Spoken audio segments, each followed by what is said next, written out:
ఓం సమర్థ సద్గురు శ్రీ సాయినాథాయ నమః. శ్రీ సాయి సచ్చరిత్రము 27వ అధ్యాయము. ప్రస్తావన. గ్రంథములను పవిత్రము చేసి కానుకగా ఇచ్చుట. శ్యామ విష్ణు సహస్రనామ పుస్తకము, గీతా రహస్యము, కాపర్డే దంపతులు. ప్రస్తావన. బాబా మత గ్రంథములను తమ స్వహస్తములతో స్పృశించి పవిత్రము చేసి వానిని తమ భక్తులకు పారాయణ కొరకు ప్రసాదించుట మొదలగున్నవి ఈ అధ్యాయంలో చెప్పుకుందుము. మానవుడు సముద్రములో మునుగగనే అన్ని తీర్థముల్లోనూ పుణ్యనదుల్లోనూ స్నానం చేసిన పుణ్యము లభించును.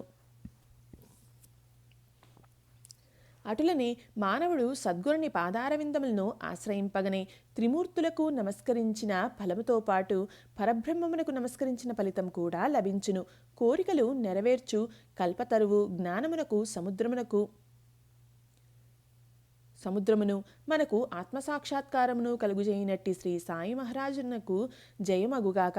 ఓ సాయి, నీ కథలందు శ్రద్ధను కలుగచేయుము. చాతక పక్షి మేఘజలము త్రాగి ఎట్లు సంతసించును అట్లనే నీ కథలను చదువువారును వినువారును మిక్కిలి ప్రీతితో వానిని గ్రహింతురుగాక. నీ కథలు వినునప్పుడు వారికి వారి కుటుంబములకు సాత్విక భావములు కలుగుగాక. వారి శరీరములు చెమరిచ్చుగాక. వారి నేత్రములు కన్నీటిచే నిండుగాక.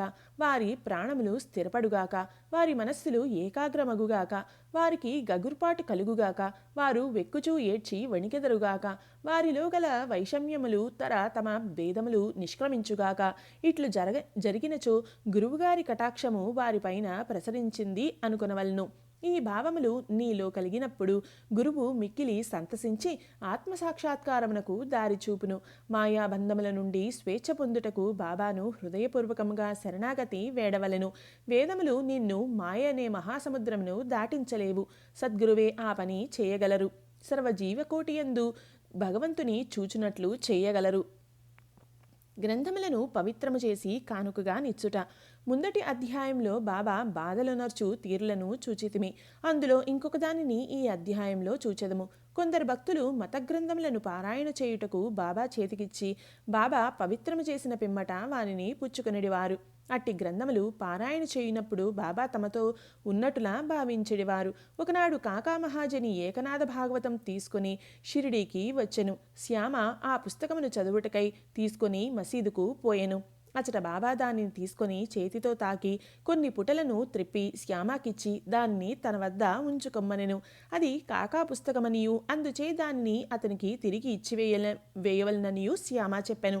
కానీ బాబా దానిని నేను నీకిచ్చితిని, దానిని జాగ్రత్తగా నీ వద్ద ఉంచుము, అది నీకు పనికి వచ్చును అనిరి. ఈ ప్రకారముగా బాబా అనేక పుస్తకములు శ్యామ వద్ద ఉంచెను. కొన్ని దినముల పిమ్మట కాకా మహాజని తిరిగి భాగవతం తెచ్చి బాబాకు ఇచ్చెను. బాబా దానిని తాకి ప్రసాదముగా మహాజనికే ఇచ్చి దానిని భద్రపరచుమనెను. అది అతనికి మేలు చేయుననిరి. కాక సాష్టాంగ నమస్కారములతో స్వీకరించెను. శ్యామ విష్ణు సహస్రనామ పుస్తకము. శ్యామ బాబాకు మిక్కిలి ప్రియభక్తుడు. బాబా అతనికి మేలు చేయ నిశ్చయించి విష్ణు సహస్రనామమును ప్రసాదముగా ఇచ్చెను. దానిని ఈ క్రింది విధముగా జరిపెను. ఒకప్పుడు ఒక రామదాసి షిరిడీకి వచ్చెను. కొన్నాళ్ళు అక్కడ ఉండెను. ప్రతిరోజు ఉదయమే లేచి ముఖం కడుక్కొని స్నానం చేసి పట్టుబట్టలు ధరించి విభూది పూసుకొని విష్ణు సహస్రనామమును ఆధ్యాత్మ పారాయణమును శ్రద్ధతో పారాయణ చేయుచుండెను. అతడు ఈ గ్రంథములను అనేకసార్లు పారాయణ చేసెను. కొన్ని దినముల పిమ్మట బాబా శ్యామకు మేలు చేయ నిశ్చయించి విష్ణు సహస్రనామ పారాయణము చేయింపదలచెను. కావున రామదాసిని పిలిచి తనకు కడుపు నొప్పిగా ఉన్నదనియు సోనాముఖి తీసుకొనిందే నొప్పి తగ్గదనియు కనుక బజారుకు పోయి ఆ మందును తీసుకొని రమ్మని కోరెను. పారాయణము ఆపి రామదాసి బజారుకు పోయెను.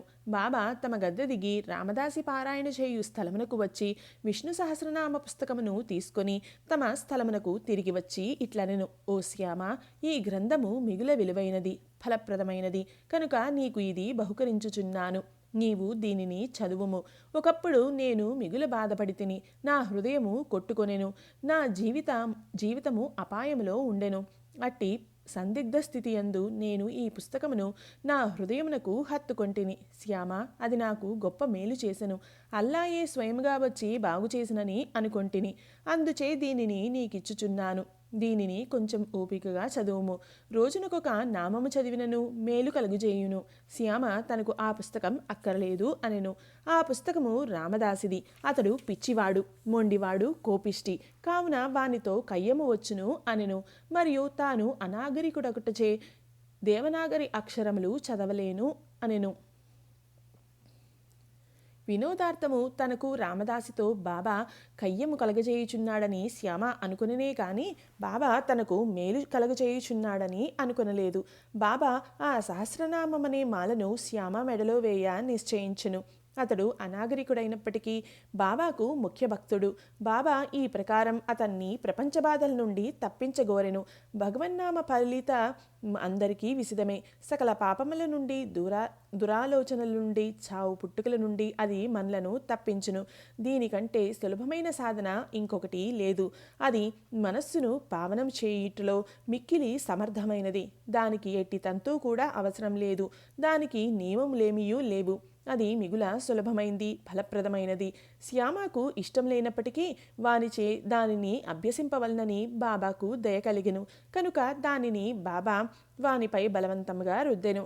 ఆ ప్రకారముగా చాలా కాలం క్రిందట ఏకనాథ మహారాజు బలవంతంగా విష్ణు సహస్రనామమును ఒక బీద బ్రాహ్మణునిచే పారాయణ చేయించి వానిని రక్షించెను.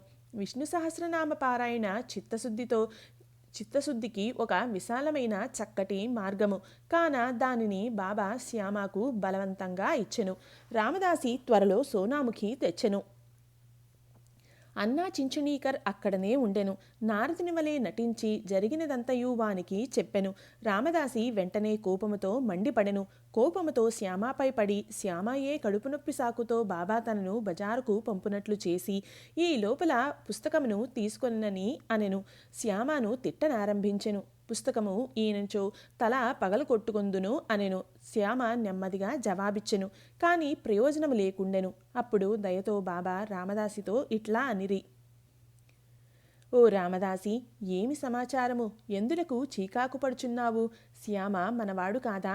అనవసరంగా వానిని ఏల తిట్టెదవు? ఎందుకు జగడమాడుచున్నావు? నెమ్మదిగా ప్రేమతో మాటలాడలేవా?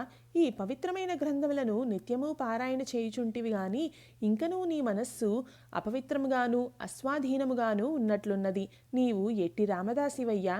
సమస్త విషయములందు నీవు నిర్మలుడుగా ఉండవలను. నీవు ఆ పుస్తకమును అంతగా అభిలషించుట వింతగా ఉన్నది. నిజమైన రామదాసికి మమత కాక సమత ఉండవలను. ఒక పుస్తకం కొరకు శ్యామతో పోరాడుచున్నావా? వెళ్ళు, నీ స్థలంలో కూర్చునుము. ధనం ఇచ్చిన పుస్తకము అనేకములు వచ్చును, కానీ మనుష్యులు రారు. బాగా ఆలోచించుము, తెలివిగా ప్రవర్తింపుము. నీ పుస్తకము విలువ ఎంత? శ్యామకు దానితో ఎట్టి సంబంధము లేదు. నేనే దానిని తీసుకొని వానికి ఇచ్చి తిని. నీకు అది కంఠాపాఠముగా వచ్చును కదా. కావున శ్యామ దానిని చదివి మేలు పొందును అనుకొంటిని. అందుచే దానిని అతనికి ఇచ్చి తిని. బాబా పలుకులెంత మధురముగా, మెత్తగా, కోమలముగా, అమృతతుల్యముగా ఉన్నవి. వాని ప్రభావము విచిత్రమైనది. రామదాసి శాంతించెను. దానికి బదులు పంచరత్న గీతయను గ్రంథమును శ్యామ వద్ద తీసుకునేదను అనెను. శ్యామ మిక్కిలి సంతసించి 10 పుస్తకములను ఇచ్చెదనని అనెను. బాబా ఈ విధముగా వారి తగవును తీర్చెను. ఇందు ఆలోచింపవలసిన విషయమేమనా? రామదాసి పంచరత్న గీతను ఏల కోరెను? అతడు లోనున్న భగవంతుని తెలుసుకొనుటకు ఎన్నడూ యత్నించి ఉండలేదు. ప్రతినిత్యము మత గ్రంథములను మసీదులో బాబా ముందర పారాయణ చేయువాడు శ్యామతో బాబా ఎదుట ఏల జగడమాడెను. మనము ఎవరిని నిందించవలనో, ఎవరిని తప్పు పట్టవలనో పోల్చుకొనలేము. ఈ కథ ఈ విధముగా నడిపించకపోయినచో ఈ విషయం యొక్క ప్రాముఖ్యము, భగవన్నామస్మరణ ఫలితము, విష్ణు సహస్రనామ పారాయణ మొదలగున్నవి శ్యామకు తెలిసి ఉండవు. బాబా బోధించు మార్గము, ప్రాముఖ్యము కలుగజేయు విషయములు సాటిలేనివి. ఈ గ్రంథమును క్రమముగా శ్యామ చదివి దానిలో గొప్ప ప్రావీణ్యము సంపాదించెను. శ్రీమాన్ భూటీ అల్లుడగు జీజీ నార్కేకు బోధించగలిగెను. ఈ నార్కే పూనా ఇంజనీరింగ్ కాలేజ్లో ప్రిన్సిపాల్గా ఉండెను. గీతా రహస్యము.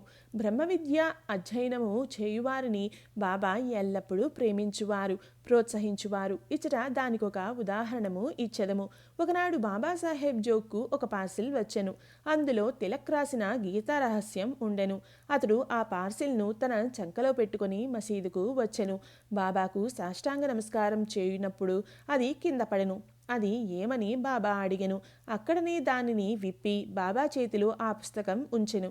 బాబా కొన్ని నిమిషములు పుస్తకంలోని పేజీలను త్రిప్పి తన జేబులో నుండి ₹1 తీసి పుస్తకంపై పెట్టి దక్షిణతో కూడా పుస్తకమును జోగునకు అందించుచు, దీనిని పూర్తిగా చదువుము, నీకు మేలు కలుగును అనిరి.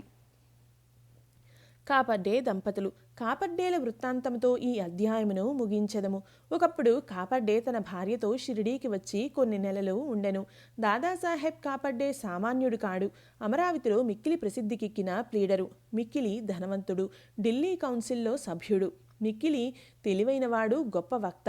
కానీ బాబా ముందర ఎప్పుడూ నోరు తెరవలేదు. అనేక మంది భక్తులు పలుమార్లు బాబాతో మాట్లాడిరి, వాదించిరి. కానీ ముగ్గురు మాత్రము, కాపర్డే, నూల్కర్, బూటి, నిశ్శబ్దముగా కూర్చుండువారు. వారు వినయ విధేయతలు నమ్రతలున్న ప్రముఖులు. పంచదశిని ఇతరులకు బోధించగలిగిన కాపర్డే బాబా ముందర మసీదులో కూర్చున్నప్పుడు నోరెత్తి మాట్లాడువాడు కాదు. నిజముగా మానవుడు ఎంత చదివిన వాడైనను, వేద పారాయణ చేసిన వాడైనను బ్రహ్మజ్ఞాని ముందర వెలవెలబోవును. పుస్తక జ్ఞానము బ్రహ్మజ్ఞానము ముందు రాణించదు. దాదాసాహెబ్ కాపర్డే 4 మాసములు ఉండెను. కానీ అతని భార్య 7 మాసములుండెను. ఇద్దరును షిరిడీలో ఉండుటచే సంతసించిరి. కాపర్డే గారి భార్య బాబాయందు భక్తి శ్రద్ధలు కలిగి ఉండేది. ఆమె బాబాను మిగుల ప్రేమించుచుండెను. ప్రతిరోజు 12 గంటలకు బాబా కొరకు నైవేద్యము స్వయంగా తెచ్చుచుండెను. దానిని బాబా ఆమోదించిన తర్వాత తాను భోజనము చేయుచుండెను. ఆమె యొక్క నిలకడను, నిశ్చల భక్తిని బాబా ఇతరులకు బోధించనించెను. ఆమె ఒకనాడు మధ్యాహ్న భోజన సమయమున ఒక పళ్ళెములో సాంజ, పూరి, అన్నము, పులుసు, పరమాన్నము మొదలుగున్నవి మసీదుకు తెచ్చెను. గంటల కొలది ఊరకనే ఉండు బాబా ఆనాడు వెంటనే లేచి భోజన స్థలములో కూర్చుండి ఆమె తెచ్చిన పళ్ళెంపై ఆకు తీసి త్వరగా తిననారంభించెను. శ్యామ ఇట్లడిగెను, ఎందుకు ఈ పక్షపాతం? ఇతరుల పళ్ళెంలో నెట్టివేయచెదవు, వారి వైపు చూడనైనా చూడవు, కానీ దీనిని నీ దగ్గరికి ఈడ్చుకొని తినుచున్నావు. ఈమె తెచ్చిన భోజనం ఎందుకంత రుచికరము? ఇది మాకు సమస్యగా ఉన్నది. బాబా ఇట్లు బోధించెను. ఈ భోజనము యథార్థముగా మిక్కిలి అమూల్యమైనది. గత జన్మలో ఈమె ఒక వర్తకుని ఆవు. అది బాగా పాలిచ్చుచుండెను. అచ్చటి నుండి నిష్క్రమించి ఒక తోటమాలి ఇంటిలో జన్మించెను. తదుపరి ఒక క్షత్రియుని ఇంటిలో జన్మించి ఒక వర్తకుని వివాహమాడెను. తర్వాత ఒక బ్రాహ్మణుని కుటుంబంలో జన్మించెను. చాలా కాలం పిమ్మట ఆమెను నేను చూచితిని. కావున ఆమె పళ్ళెము నుండి ఇంకనూ కొన్ని ప్రేమయుతమగు ముద్దలను తీసుకొని నిండు. ఇట్లనుచు బాబా ఆమె పళ్ళెము ఖాళీ చేసెను. నోరు చేతులు కడుక్కొని త్రేన్పులు తీయుచు తిరిగి తన గద్దెపై కూర్చుండెను. అప్పుడు ఆమె బాబాకు నమస్కరించెను. బాబా కాళ్లను పిసుకుచుండెను. బాబా ఆమెతో మాట్లాడదొడంగెను. బాబా కాళ్లను తోముచున్న ఆమె చేతులను బాబా తోముటకు ప్రారంభించెను. గురు శిష్యులు వండరులు సేవ చేసుకున్నట్టు చూచి శ్యామ ఇట్లనెను, చాలా బాగా జరుగుతున్నది. భగవంతుడును భక్తురాలను ఒకరికొకరు సేవ చేసుకొనుట మిగుల వింతగా ఉన్నది. ఆమె యథార్థమైన ప్రేమకు సంతసించి బాబా మెల్లగా మృదువైన ఆకర్షించు కంఠముతో రాజారాం అను మంత్రమును ఎల్లప్పుడూ జపించుమనని మనుచు ఇట్లనెను, నీవు ఇట్లు చేసినచో నీ జీవితాశయమును పొందెదవు. నీ మనస్సు శాంతించును, నీకు మేలగును. ఆధ్యాత్మికము తెలియని వారికి ఇది సామాన్య విషయం వలె కనిపించును. కానీ అది అట్లు కాదు. అది శక్తిపాతము, అనగా గురువు శిష్యునకు శక్తి ప్రసాదించుట. బాబా యొక్క మాటలు ఎంత బలమైనవి, ఎంత ఫలవంతమైనవి! ఒక్క క్షణంలో అవి ఆమె హృదయములో ప్రవేశించి స్థిరపడెను. ఈ విషయము గురువునకు శిష్యునకు గల సంబంధమును బోధించుచున్నది. ఇద్దరూ పరస్పరము ప్రేమించి సేవ చేసుకునివలను. వారిద్దరికీ మధ్య భేదము లేదు. ఇద్దరూ ఒకటే, ఒకరు లేనిదే మరి ఒకరు లేరు. శిష్యుడు తన శిరస్సును గురువు పాదముల మీద పెట్టుట బాహ్యదృశ్యమే కాని యథార్థముగా వారిరువురు లోపల ఒకటే. వారి మధ్య భేదము పాటించువారు పక్వమునకు రానివారు, సంపూర్ణ జ్ఞానము లేనివారు. ఇది 27వ అధ్యాయం సంపూర్ణం. సద్గురు శ్రీ సాయినాథార్పణమస్తు. శుభం భవతు.